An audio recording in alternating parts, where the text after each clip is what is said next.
Hey everyone, welcome to Post to Post. Thanks for joining me today. If you're new, my name is Neil, and we're talking Edmonton Oilers versus LA Kings in the first round of the NHL playoffs. Let's get into this. We're going to look at the stats, some notables for each team, my prediction, and my want.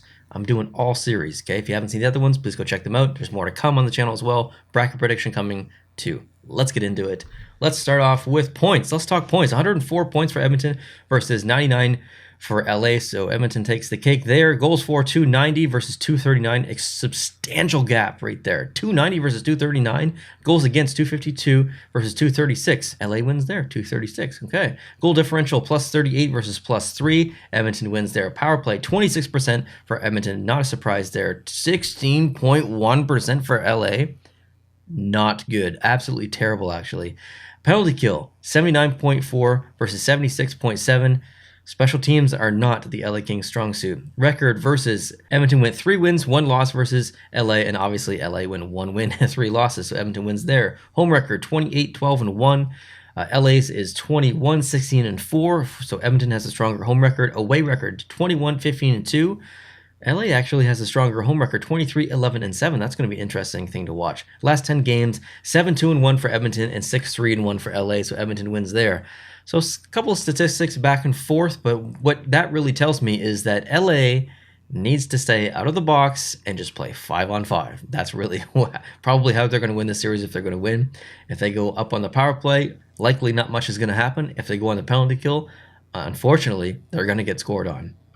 Notables for each team. Let's start off with Edmonton. McDavid, 123 points in 80 games. Incredible. Draisaitl as well, 110 points in 80 games. But the thing with Draisaitl is when you think about McDavid, you think, okay, he's going to score a lot of goals. Draisaitl knows how to put the puck in the back of the net as well. But he's shooting at 20% this season. 20%. That might not seem like a lot, but 20% shooting percentage for a guy that scores, 50 goals or whatever it is, incredible. Like, I would watch out for Draisaitl heavily when he has the puck, even if you're expecting him to pass. Love the addition of Hyman. Love the depth that he brings to the team. I love that addition. I think is one of the best moves Edmonton's made in the past couple of years. Yamamoto has also really increased and progressed his game in the last season, so I'm really looking forward to see what he does in the playoffs. Evander Kane, is he an asset or is he a liability? That's maybe for you to decide in the comment section, because it can go both ways, okay? He could absolutely be the biggest asset on the team outside of Draisaitl and McDavid, or he could be 100% the biggest liability. I don't know which way it's going to go. I don't know if any of us can predict it, but he's, there's lots of question marks there. LA, what's LA's notable? Well, Kopitar had 67 points. He led the team in points. If you look at that compared to 123, or Draisaitl 110, there's a big gap there. But what Kopitar brings is experience. 2 cups, leadership experience. He's really the player that can guide the team forward, get them over some humps that they may face, some resistance. So I love what he brings to the team, not just offensively. 12 players over 20 points. That's not really substantial, but it shows you the depth of the team, that they can produce on probably any line. So I'd like to see that. Philip Deneau, great addition, obviously experience from last year. He went to the finals with the Canadiens. Pretty good centerman as well, so I love the addition there. Arvidsson provides depth for LA. Durzi has been a blast to watch. Like, I'm just going to say this now. LA is my dark horse. I just got this weird gut feeling. Of all the West teams, I got this gut feeling for LA.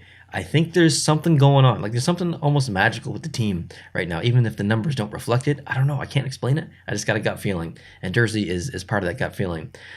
Jonathan Quick. I got to talk about Jonathan Quick, because what Quick are we going to get? He's a bit like this. A lot of players in the NHL are kind of like that. But when I think of Jonathan Quick, I think he could win this series. If LA plays average, Jonathan Quick could still win this series. If we go back to 2018, I believe it was, the Vegas Golden Knights met the LA Kings in the first round, and Jonathan Quick was one of the most unbelievable goaltending performances I've ever seen in a playoff series, or in games in general. Vegas was rolling. They were producing on all lines. They were just generating so much offense, so much zone presence. In LA, they couldn't keep up. But that it should have been an easy sweep for Vegas. It wasn't an easy sweep. It was the most difficult sweep ever. Like, it's honestly, like, Jonathan Quick, like, I don't really like Jonathan Quick that much, but he can do that. Like, he could single-handedly win this series for LA, and that's part of the reason why they're my dark horse as well. I think he's gonna, like, he has that ability, and I think he's gonna play very well. So my prediction for this series, and a lot of people are gonna be angry at me, but they're my dark horse. I'm predicting that the LA Kings are going to beat the Edmonton Oilers. However, I don't really like the Kings that much. They've been fun to watch this year, specifically more maybe closer to the end of the series when their game has progressed. They got some new guys in and stuff. Their system kind of changed a little bit. But I want Edmonton to win. Like, I actually desperately want Edmonton to win. I want them to potentially face Calgary in the second round. I think that Battle of Alberta series would be unbelievable. It would go down in the history of one of the best series ever in the NHL.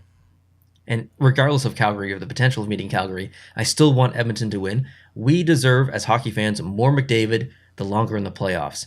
Enough of this going out in the first round. I think he's only made it the second round once in his entire career. Let's get McDavid onto the second round, to the third round. The more McDavid I can see in the playoffs, the better. I am not a huge Edmonton Oilers fan, but I really want them to win this series, so I will be rooting heavy for Edmonton here, but I'm going to predict LA. So I'm a bit, heart and mind confliction here, but I want to know your thoughts down below in the comment section. Who do you think is going to win this series? Who do you want to win this series?